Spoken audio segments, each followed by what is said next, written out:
Arestado ang isang akyat bahay na nagnakaw ng 50,000 na halaga ng alahas sa Quezon City. Ang kawatan, tumangay din ng mamahaling bisikleta para gamitin sa pagtakas. Ang pagnanakaw na nasa pool sa CCTV sa Express Report na ito.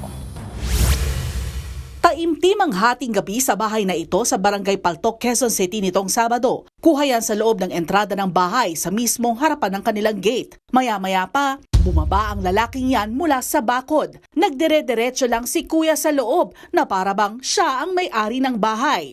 Sa isa pang kuha ng CCTV, kita ang paglakad ng lalaki sa garahe. Hawak ang tsinelas para hindi makabulabog. Sinubukan niyang buksan ang bintana pero nakakandado ito. Hindi na nakunan sa CCTV pero nakapasok na pala sa bahay ang lalaki at walang abog-abog na nagnakaw. Pagpasok niya sa compound, andun na, nagalugog na siya.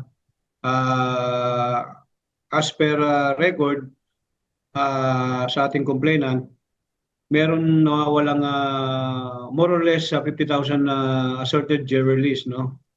Tapos merong 1,000 cash, more or less 4,000 cash money.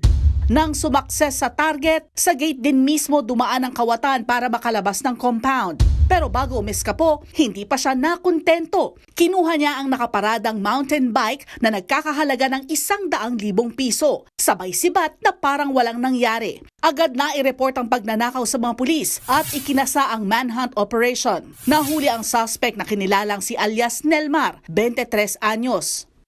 Nagkaroon siya ng commotion, umalag siya yung tinamaan yung tumama sa point object yung kanyang braso kaya nagkaroon ng sugat. Nabawi sa suspect ang ninakaw na bisikleta pero ang mga alahas at pera wala na. Meron siyang sinasabi na yung cash money pinadala niya raw doon sa magulang niya somewhere in Zamboanga. At yung mga assorted jewelries, inaalam pa natin kung saan niya dinala. Kulong na ngayon ang suspect na nahaharap sa reklamong robbery, direct assault at resistance and disobedience to a person in authority. Nagbabalita mula sa Frontline, Faith Tobias, News 5. Mga kapatid, Ruth Cabalco, para sa mabilis na pasada ng mga balitang dapat niyong malaman, mag-follow at mag-subscribe sa social media pages ng News 5.